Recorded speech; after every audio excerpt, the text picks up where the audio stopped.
Hello and welcome. My name is Josée Lindsay and this is Heartful. Thank you so much for being here. This is part 3 of a series that I'm doing on this channel for people wanting to teach some of these self-development concepts to children, whether you're a teacher, parent, caretaker, grandparent, and want to have a way of sharing this with kids.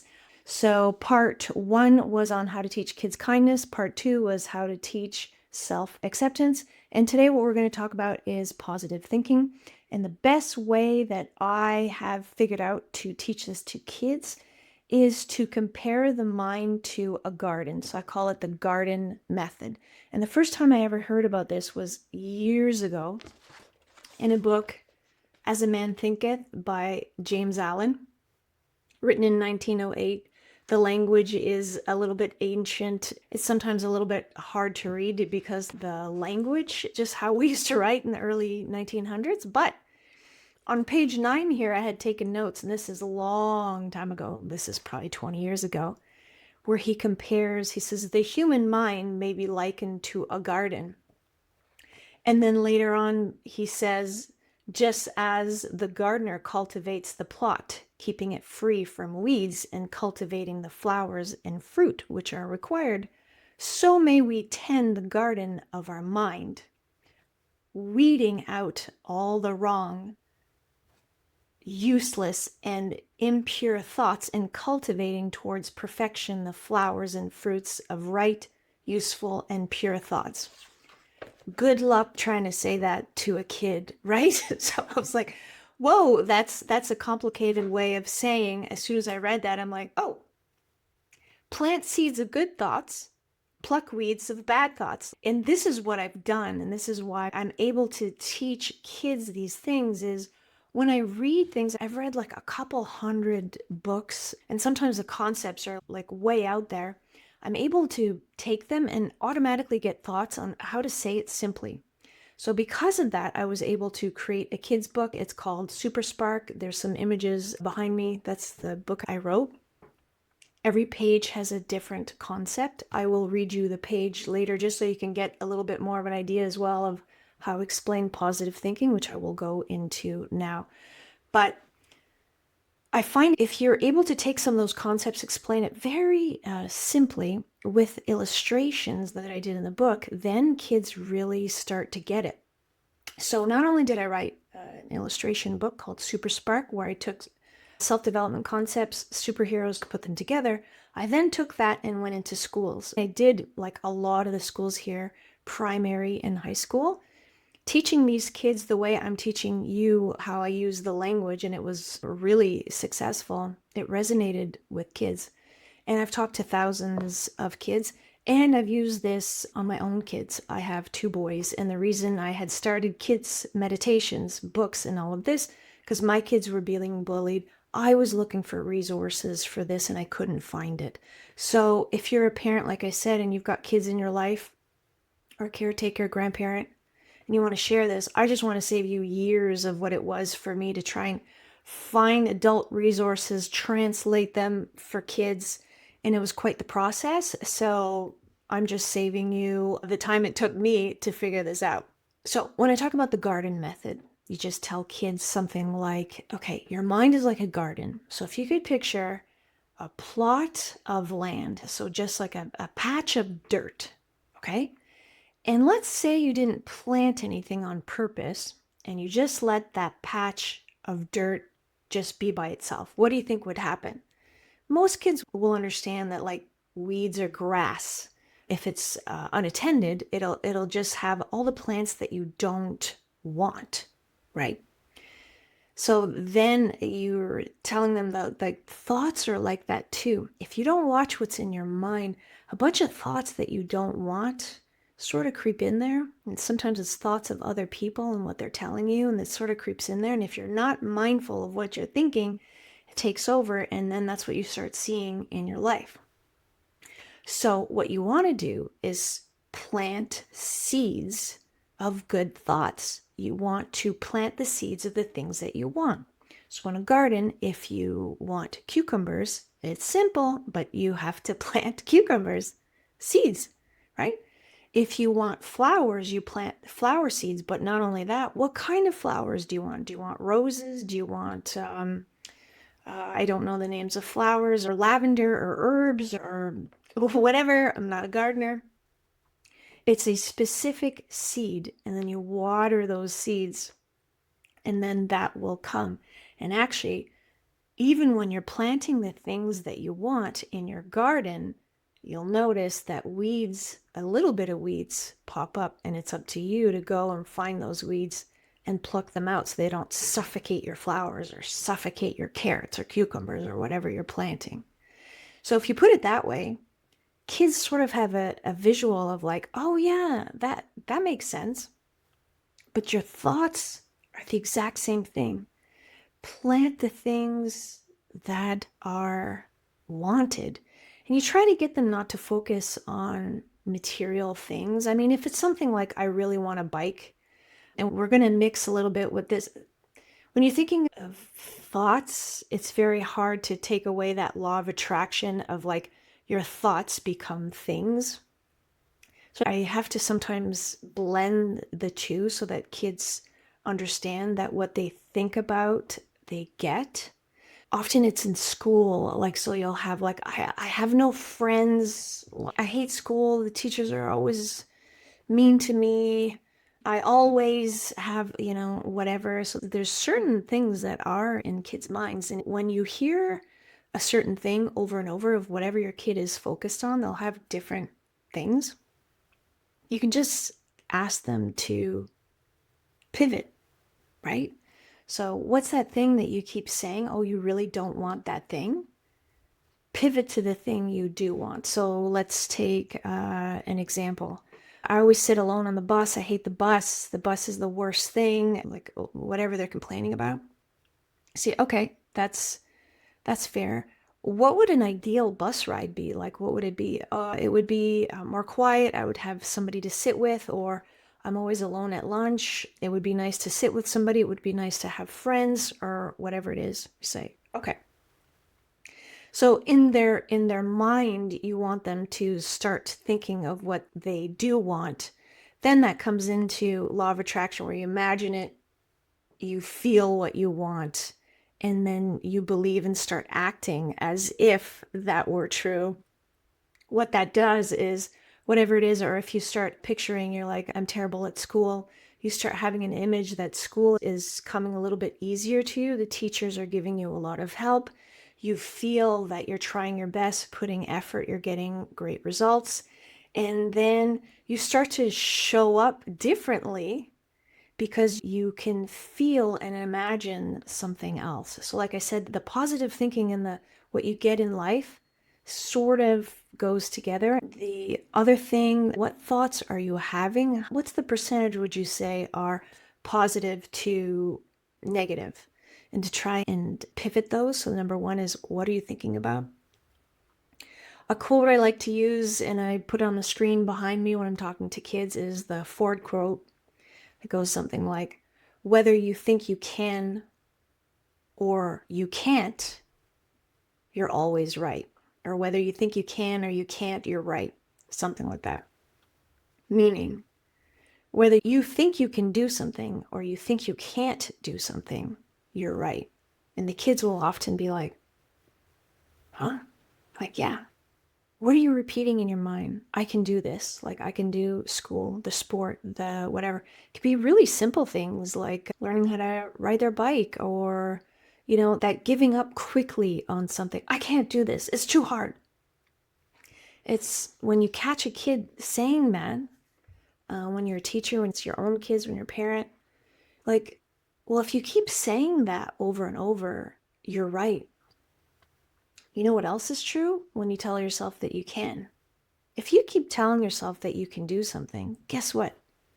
You're right. So what is it that you're saying? You can do something or you can't do something? Because whatever you say over and over and over and over, you're right.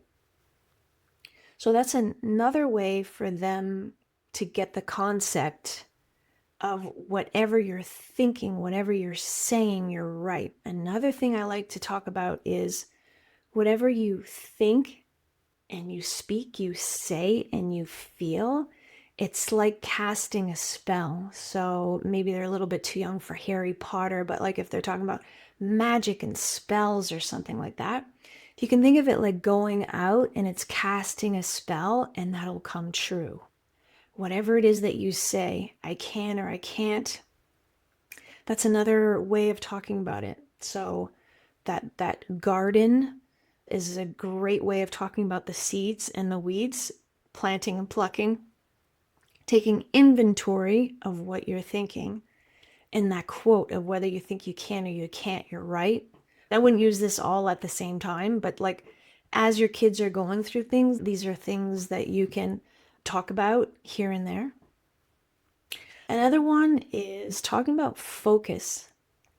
What you focus on, you get back, right? How do you tell a kid what you focus on, you get back? Your focus, and where, like, let's say your eyes and your attention is like a flashlight, like a beam, whatever you're flashing it on, you're going to get more of that. It's a harder concept. So in an assembly, what I'll do, and if you're in a house with your kids, or if you're a teacher and in your class, you're like, do this. This is a focus exercise, okay? You tell the kids, I want you to look around and see and notice everything that's blue. And then I'm going to ask you how many things you can name that are blue after this. You've got 5 seconds. Ready? Go. And then you count to 5. 1, 2, 3, 4, 5. Then close your eyes. You get everybody to close their eyes and make sure their eyes are closed. Okay? While their eyes are closed, now tell me everything that is pink. And you'd be like, what? You told us to look at what was blue. So I said, yeah, so name me how many things are pink. So the blue, they were ready. They were about to name 10 things. Pink, they might name 1 thing. Now, you let them know, this is actually what happens in life. You will find what you are looking for. What are you focused on? So blue would be an example of life is awesome. I'm always getting the things that I want. People treat me really great, or school is great. I'm really lucky. I do really well. I always figure things out. If I put my mind to it, I can do it. I have a lot of friends. Whatever you focus on, whatever you tell yourself is that blue, because you're saying it, you're sort of looking for it, but you don't know you're looking for it. This is all in the subconscious, right? It's that what's that term for it when you go look for a mini, you find minis all over the road as if they're brand new. They were always there. Reticular activation. So something like that, right? So it's also the negative, right? So some people, that blue is because they're focused on it, they're looking for the blue, but their blue is life is really hard. I hate school. My siblings are always mean to me. I don't like my parents. I never get any of the things I want. I never get the money I want. People are always mean to me. I hate everybody. I hate school. I hate my dog. I hate, like, especially teenage girls and the tween girls. Woo! Like, they go on and on of life isn't fair and like everything's stacked against them, right? That's their blue. So guess what? They have that. They're looking for it, and sure enough, they're finding it. At school, everything they name, they're going to find it because that's what they are looking for. Somebody who thinks that everybody's mean and I don't have friends and I don't get along with anybody, or I have a really hard time connecting with people, they're going in with that attitude, and because that's what they think and feel, they are sending that out. It's impossible for people to come to them. So that kid that's struggling with making friends, right? If he's picturing all of the good things and feeling, he's coming in with different vibes, which might match other kids so that he can find friends. But with the vibe, the energy that you send out, you get back. Okay, so that's a really great focus exercise on the color. And then whatever the results are, you're then using that for an exercise for life. Okay, so I'm going to read a page of Super Spark. And now you know how I got that inspiration. Like I said, I read this entire book and many other things about law of attraction, Esther Hicks, like so many things, Joe Dispenza and all of that. I took all of the knowledge I knew about positive thinking, focus, energy, quantum physics, law of attraction, and I put it in this one page for kids that I'm going to read to you, just to give you more language. And especially because this is illustrated, kids really get this, so it's really hard with the iPad and the glare and all of that. I'm going to read it to you, and then I'm going to show you the page. So it starts off on this page here, and if you can see, he's got a light bulb over his head, and he's going to plant it with some help of his bunny friends here, and then I'm going to read it to you. You can turn your thoughts into things.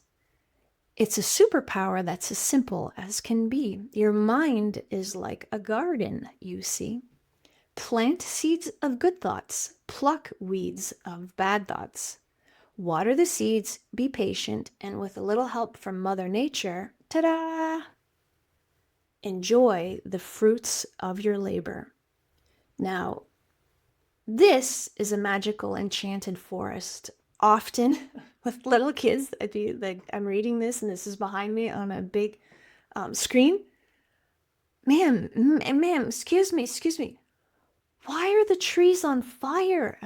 Like almost like every presentation, like, the trees are not on fire. It is a magical enchanted forest where the things that you plant come to life.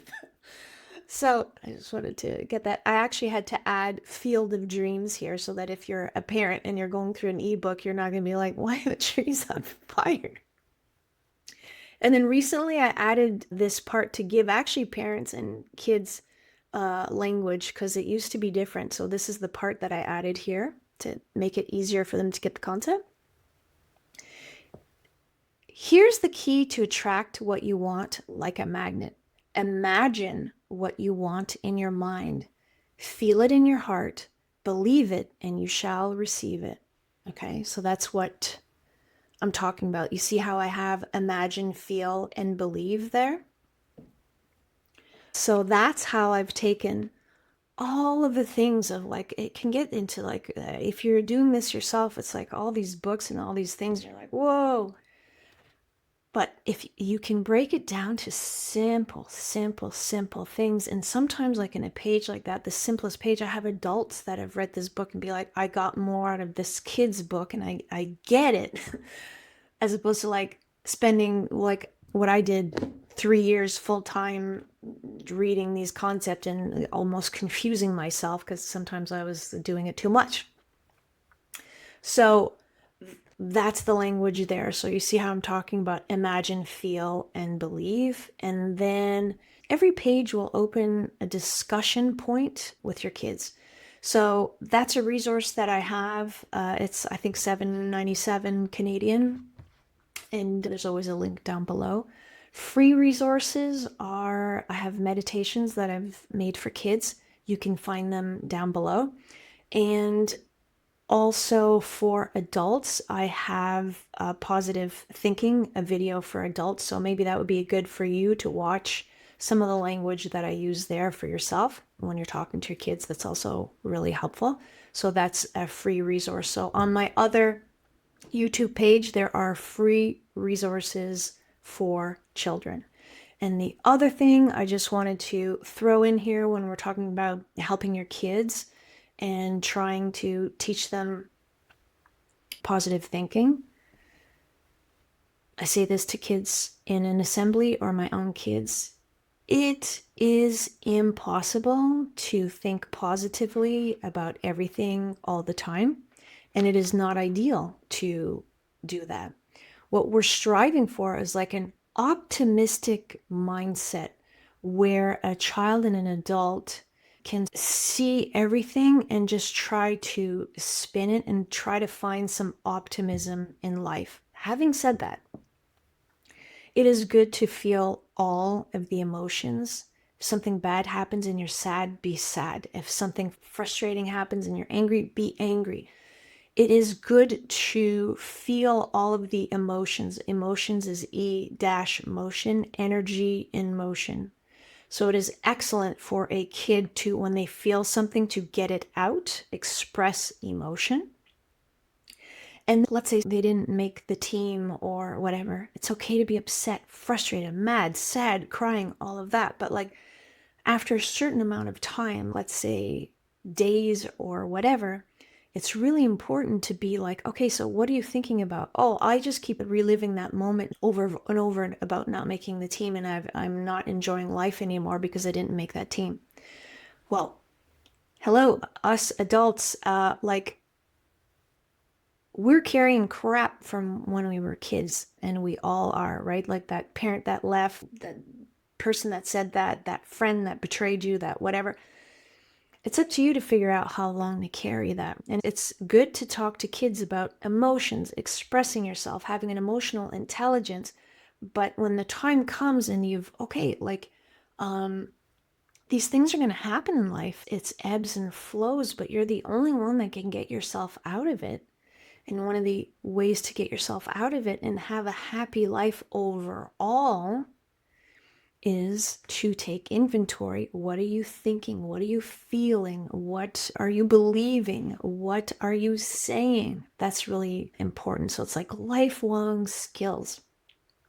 The last thing I wanted to mention, what's really important for kids, is also to explain to them their environment. So it's not only what you're generating yourself and planting seeds of good thoughts, which is excellent. The environment that you put yourself in is sort of where your brain marinates in it. And maybe kids don't know marinating meat or marinating vegetables, but marinate, basically the vegetables, the meat, the whatever, will absorb what you put it in, the seasonings, the flavor, whatever. Your brain, your body, your emotions are like that, and they're very sensitive. What do you watch on TV? Netflix shows or whatever. I am horrified by what teenagers are watching, like violence, what the girls are dressed as, how the girls are speaking, like horrible examples. Everybody's kicking each other, fighting each other, UFC, and the movies, everything is absolute violent, and now it's completely gory violence. War, separation, division. It's in the movies, it's in the shows. Social media, what is the environment? Like, what are they scrolling? How much of that are they picking up? You could go with your kids and be like, okay, so what's really important if they're really struggling having bad thoughts, it's like, let's look at all the environment. Like, what music are you listening? What friends are you hanging out with? Do they make you feel good or do they make you feel bad? They're like, oh, my friends mostly feel bad, but I don't really have anybody else to hang out with. Whoa, red flag, red flag. Okay. Then that kid maybe would be best to hang out by themselves, improve their thoughts, as opposed to being around kids that make them feel crappy all the time. You could go through if they're younger with their phone and say, hey, you know, the energy and all of that is going to stay with you, and it's going to affect how you feel, which is going to affect what you attract in your life. So whatever you're subscribed to on YouTube or whatever you follow on Instagram, like I did a huge purge. I'm still on Instagram a little bit. There is absolutely nothing negative, violent, or anything like that. The only thing that comes on For You page is super positive, awesome things. So anytime I go on Instagram, I have no worries that anything negative is coming because I personally selected and curated to match my vibe or the vibe I want. We have to be more guarded, like a bodyguard of what you're letting in. So, but you can explain that to kids. So the environment, what you're marinating in, is really, really important. And like I said, we are not striving here to be positive all the time. That is absolutely impossible. So hopefully that was helpful. Like I said, these are just the words I use and the way I approach positive thinking. So this completes the series. My name is Josée Lindsay. This was Heartful. I hope this serves you well. Thank you so much for being here. Namaste.